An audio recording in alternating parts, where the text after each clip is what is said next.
Alo oğlum. İstileno. Oh. İstileno. Oğlum alo. İstileno gece. Oğlum bu kellemin ağzı büyük var yalay bağla.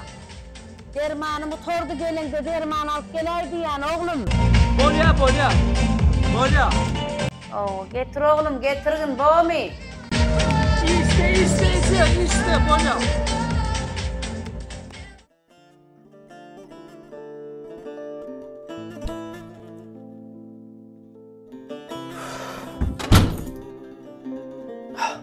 Oğlum geldin mi? Oh. Derman getirdin mi oğlum? Yandan çıkıptır. Ertir alarım.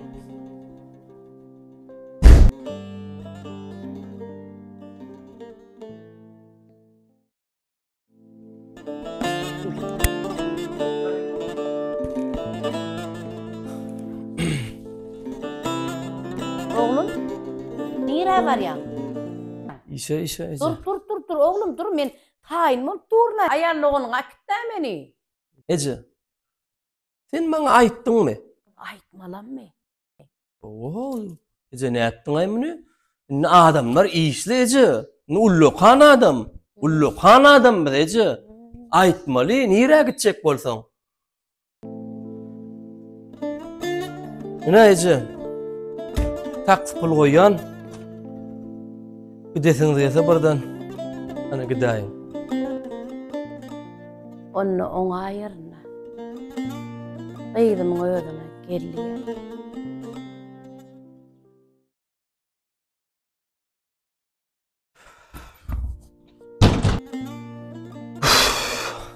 Oğlum, geldin mi? Geldim Ece. Oğlum, hemişe icrağım olsa dolana hayatım görün. Şullap saat gittin la bala. Cemel'in çağı değil ha Ece. Yüzümü zorlap görüyorsunuz. Yattınız aymını. Var geçin de yatın. Geç ol yatın. Vah, yine yüreği de.